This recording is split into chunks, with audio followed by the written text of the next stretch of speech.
A região conhecida ali como Chifre da África, lá na Somália, onde tem aquela questão da pirataria, o sul da Península Arábica, como Iêmen, Índia e Paquistão, que são duas potências nucleares e disputam a região da Caxemira, o Oriente Médio, onde vive guerra, mas lá se mata menos gente do que aqui.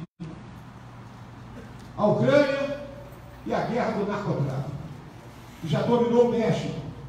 Forças Armadas empenhadas diretamente nesse combate. E o nosso país, se nada for feito, se medidas não forem tomadas, irá pelo mesmo caminho. Já estamos aqui naquilo que pode ser considerado um conflito de baixa intensidade. Existem ameaças transnacionais que percorrem todos os países, notadamente o terrorismo, o crime organizado, fluxo de capitais ilícitos, migrações. Nós vemos na Europa as pessoas fugindo da guerra do Oriente Médio e africanos se atirando no mar Mediterrâneo para saírem tanto de suas guerras como do clima hostil que lá impera. Morrem nesse meio caminho. Difícil.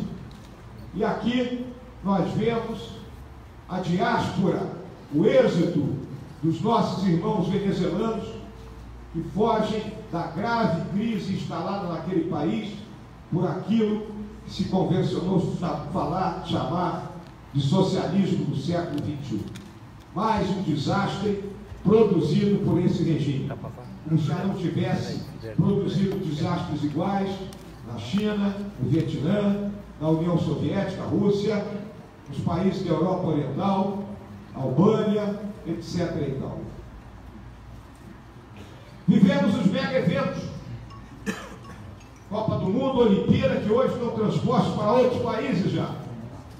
E tenho certeza que os mais velhos jamais imaginaram que teríamos que ter forças armadas empregadas nesse tipo de evento. Mas é a realidade do mundo de hoje. É a nossa América do Sul. Nossos países são periféricos, não têm grande influência no concerto das nações. Precisamos nos integrar mais. Ainda vivemos meio que de costas uns para os outros. Aqui ainda persiste alguns ideários obsoletos. Tem gente que está no século XIX, acreditando que o Manifesto Comunista de 1848 ainda é válido, e tem gente que vai mais além, culpa portugueses e espanhóis pelos problemas que nós temos. Olha, já fazem 200 anos que eles partiram. Nós é que temos que solucionar as nossas questões. Temos o problema da Venezuela. E a Venezuela é um caso clássico. Em algum tempo ela servirá de estudo nas diferentes cursos aí de ciência política mundo afora. É um país que na sua história teve muito mais ditaduras do que governos democráticos. Mas, a partir de 1958 e até 98, viveu 40 anos sobre um regime de dois partidos que se alternaram no poder, que é conhecido na história da Venezuela como o Pacto de Punto Fijo. Na década de 60 do século passado, em plena Guerra Fria, enfrentaram uma guerrilha patrocinada pelos cubanos, inclusive com cubanos dentro do seu território. Venceram, o exército venezuelano rebelou essa guerrilha. Um dos principais líderes, chamado Douglas Bravo, na sua autocrítica, chegou à conclusão que para tomarem o poder necessitavam cooptar as Forças Armadas. A partir dali, iniciou-se um processo de infiltração nas Forças Armadas venezuelanas. Desse processo nasce a figura do Hugo Chávez.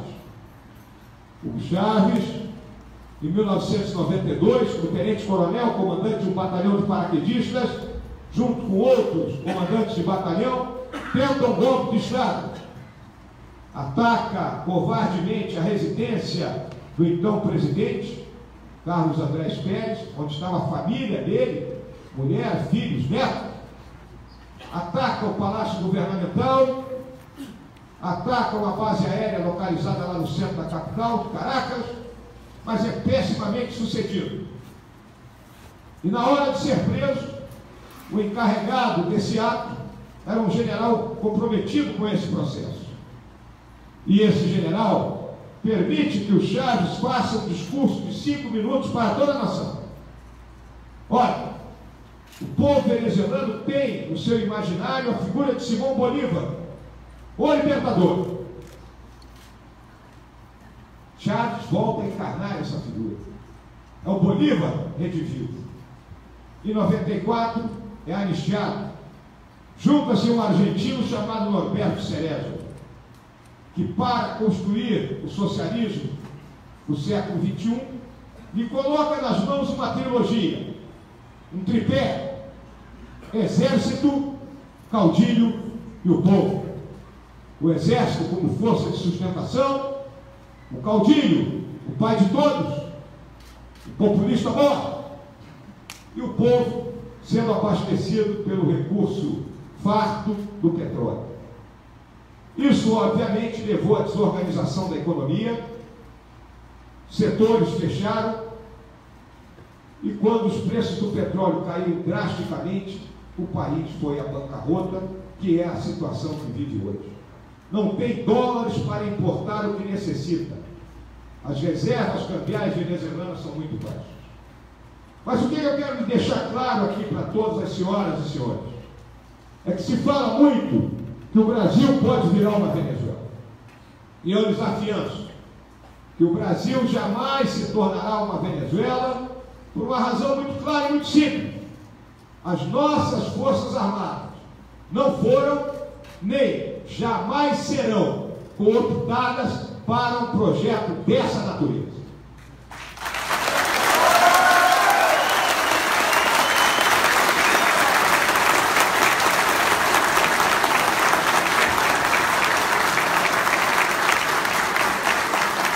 Ainda aqui na nossa América do Sul, temos uma defasagem tecnológica. Produzimos muito pouca coisa com valor agregado. Somos grandes exportadores de produtos primários, seja aqueles que estão ligados ao agronegócio, seja petróleo, seja ouro, ferro, cobre, como no Chile. Precisamos agregar valor, precisamos de pesquisa e desenvolvimento, precisamos de ciência e tecnologia para darmos um salto de qualidade nesses nossos países. Também temos o flagelo das drogas, a grande guerra de hoje. E entre nossos vizinhos estão 3 dos maiores produtores de cocaína, se não os maiores. Ainda temos produção lá no Afeganistão, lá no próprio Paquistão, mas Colômbia, Peru e Bolívia são os grandes produtores. E para onde vai isso? Vem para cá para dentro.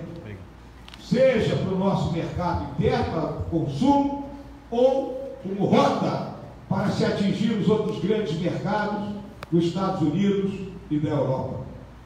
Precisamos conversar seriamente com nossos vizinhos, porque esse combate não pode ser unilateral, unicamente travado nas nossas fronteiras.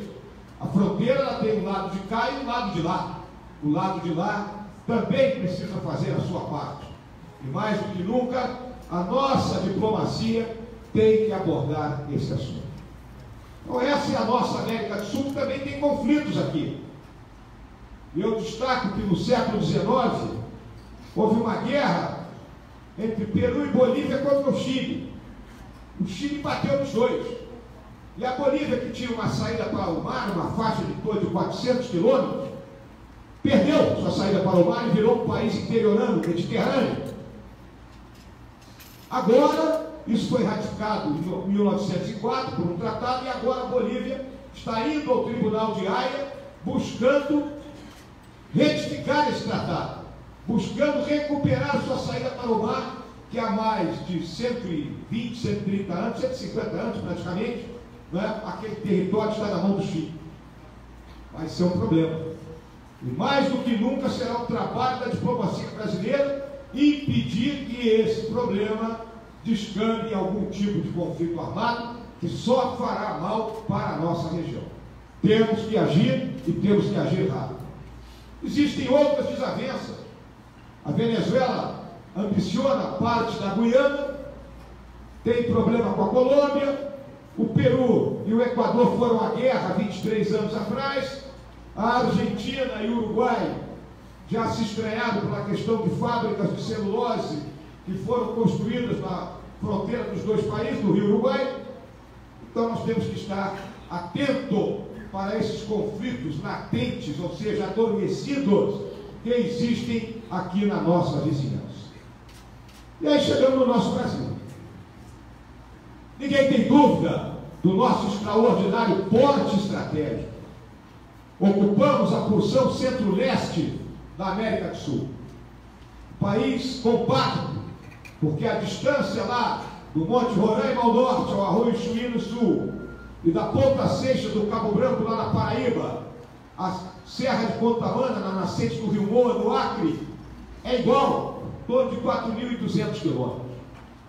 Temos saída para o Atlântico Sul, para o Atlântico Norte, para o Mar do Caribe, via Canal do Panamá chegamos ao Pacífico, via Estreito de Magalhães ao sul, também chegamos ao Pacífico. Nossas costas opostas é a África Ocidental, onde existem países que produzem petróleo, e é importante o relacionamento com esses países.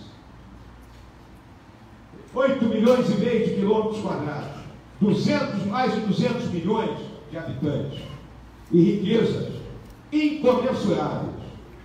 Temos solo apto a receber todo tipo de plantações, temos água, temos chuva, temos sol, temos essa população maravilhosa. Temos ainda 7.400 quilômetros de litoral, com portos, temos vários rios navegáveis e quase 16 mil quilômetros de fronteira com 9 países. Poucos países no mundo têm fronteira tão extensa e com tal diversidade de vizinhos. Notem que do Mato Grosso do Sul até o Rio Grande do Sul, a fronteira é mais habitada. Dali para cima, na grande Amazônia, que ocupa mais da metade do nosso território, é pouco habitada e é selva. Selva fechada, onde as estradas são os rios. Temos que vigiar essas fronteiras. Temos que usar mais tecnologia, seja no sistema de monitoramento de fronteira, seja nas vias terrestres, com scanners de alta definição, capazes de verificar em cada veículo que passa se há alguma irregularidade. O troço não pode ser na base do achismo, né? A polícia lá postada bloqueia determinado veículo que acha ou julga ou recebeu algum dado sobre aquela viatura. Elas têm que passar o tempo todo e sendo escaneadas. E mais adiante, aquelas que apresentarem problemas serão paradas. É o que ocorre na fronteira do México com os Estados Unidos. Temos então que investir em tecnologia para podermos iniciar a ganhar a guerra do narcotráfico, do contrabando e de outros descaminhos que ocorrem em nossas fronteiras. Temos uma crise grave. A crise ela é política, e eu chamo de política e policial, tal a quantidade de elementos oriundos da área política que respondem a processos ou já foram condenados, julgados e condenados. É muito triste, é um desprazer vermos um ex-presidente da República atrás das grades. E atrás das grades porque desviou dinheiro público em prol dele mesmo e da sua própria família. É vergonhoso e nos dá tristeza, assim como outros políticos, governadores de estados, senadores e deputados. Parece que em determinado momento os políticos perderam a noção das coisas. Viraram escravos dos seus marqueteiros, falam o que a plateia quer ouvir, e os conceitos aí, que vêm da Revolução Francesa, de esquerda e direita, ficaram abraçados numa única coisa, na corrupção. Infelizmente é isso. Precisamos mudar a política. Precisamos da política com P maiúsculo, A política onde se discutem ideias e programas e soluções. E nós, eleitores, escolhemos aquele capaz de apresentar e executar a melhor solução. E não a discussão de nível baixo, de ofensas pessoais, que só faz denegrir uma campanha. Precisamos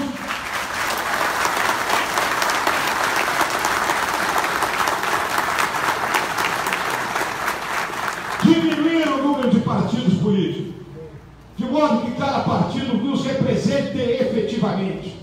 Isso gira exatamente em torno de programas e ideias, e que haja efetivamente a fidelidade partidária, né? Estou dentro do partido porque eu concordo com as ideias dele. Precisamos mudar o voto proporcional, esse voto tiririca que eu chamo. Por quê? Dos 513 deputados, apenas 36 foram efetivamente eleitos pelo nosso voto. O resto veio à proporção. A solução, na minha visão, é o voto distrital. Por quê? Divide-se o Estado em quantos distritos forem o número de deputados. E em cada distrito, cada partido apresenta um candidato. E a eleição será mais barata, e nós, eleitores, sabemos realmente quem é o nosso eleito. Ou seja, fica fácil cobrar. Né? Temos a crise psicossocial, a crise de valores. Temos que recuperar o Brasil de grandeza. Parece que a única lei que vingou no nosso país é aquela lei de Gerson, né? Todos querem levar vantagem, todos querem ter um privilégio. E a gente vê isso nos momentos, qualquer deles. Engarrafamento na estrada é aquele cara que sai pelo acostamento. Temos uma pista única para fazer uma conversão e vem um por fora e entra lá na frente provocando um novo engarrafamento. Temos aquele que estaciona na vaga de idoso. Temos o que estaciona na vaga do deficiente físico. Temos que mudar a nossa cultura. Temos que nos respeitar mais. Temos que ter solidariedade uns com os outros. E cultuar 4 grandes valores: a verdade, a honestidade, a lealdade e a responsabilidade. Com isso nós vencemos a crise de valores e passaremos a ser um país efetivamente mais solidário, humilde e capacitado a lidar com todo e qualquer problema. E temos uma crise econômica. Essa crise tem nome: o governo do Lula e da Dilma, que nos levaram à situação que estamos vivendo. O Estado não pode intervir de forma agressiva na economia. O Estado tem que dar as rédeas ao animal, ao cavalo maravilhoso que é o país. O nosso Brasil é um cavalo, eu uso essa comparação por gostar muito desse animal e por ser um praticante da arte equestre. É um cavalo para saltar o obstáculo de 1,80 m. Basta que ele tenha um bom ginete, de mão de seda, perna de aço e cintura de borracha, que o guie bem. No entanto, o que é que nós temos? Esse nosso cavalo está com um ginete, está pesando 180 quilos, a mão dele pesada, cisalhando a boca do cavalo e a perna é frouxa. Em consequência, o cavalo não passa de 0,70, o resto ele refuga. Então, essa é a crise econômica. Se gastou mais do que se arrecada. É igual a casa da gente. Quem gasta mais do que ganha, estoura o cheque especial. Arrebenta-se no cartão de crédito e vai bater no agiota. Como é que o Brasil fez isso? O Brasil saiu da hiperinflação. Os mais velhos recordam bem, mas a garotada que está aqui na minha frente nem lembra que quando o Sarney passou o governo por Collor, a inflação era de 90% ao mês. Os nossos contra-cheques eram de milhões. Aí eu comecei a pensar, beleza, o pessoal ganhava 1 milhão naquela época. Não, 1 milhão era uma coisinha de nada. Me lembro Angola, quando eu lá estive, na Força de Paz da ONU. $1 valia 2.700.000 kwanza, que era a moeda local. Para comprar um pé de alface e dois tomates, você saía com um saco de dinheiro na mão. Tal o desprezo que havia pela moeda. O Plano Real nos deu essa moeda. Há 24 anos que temos uma moeda. Debelamos então a hiperinflação. Se fez um ajuste fiscal. Ajuste fiscal baseado em quê? Se privatizou o que se podia. Aí entra a questão da telefonia.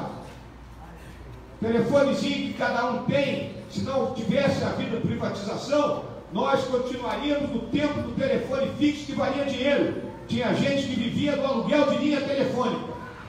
Mais antigos sabem disso, mais novos não sabem, nem imaginam uma coisa dessa natureza. Tá? Também tivemos uma matriz macroeconômica baseada em quê? Meta de inflação. Vamos manter a inflação numa meta. Taxa de juros e flutuação do câmbio. Com isso, em 16 anos mantivemos receita e despesa equilibrada, com superávit para pagarmos a dívida que havia. Sumiu aquela famosa dívida externa que tanto se falou, né? E o país ficou em condições de dar um salto. E nessas condições, o Lula recebeu o governo no início de 2003. Naquele momento, ele teve o bom senso de colocar o Palocci como ministro da Fazenda. E o Palocci eu chamo de um Adhemar de Barros moderno. Roubou, mas fez. Tá? Ele manteve toda essa estrutura macroeconômica que foi apoiada, obviamente, pelo famoso boom de tudo aquilo que nós produzíamos, das nossas commodities, com a China comprando, e foi aquele momento que passamos a desfrutar de maior conforto nas nossas casas, de viajar não só pelo Brasil, como também pelo exterior. Mas já naquele momento, buscaram comprar o Congresso. Foi o mensalão. Parece que faz tempo o mensalão. Mas não, foi a compra dos legislativos, por quê? Era um projeto de poder, se manter eternamente no poder. A oposição de então julgou que aquilo era suficiente para que se perdesse a eleição em 2006. Não foi. A economia estava bem, o povo vivia bem, o povo não entendia a realidade do mensalão. Resultado, Lula 2. E aí entra o programa específico, a visão, né, do Partido dos Trabalhadores e como conduzir uma economia. Devidamente complementada pela Dilma. E qual foi a nova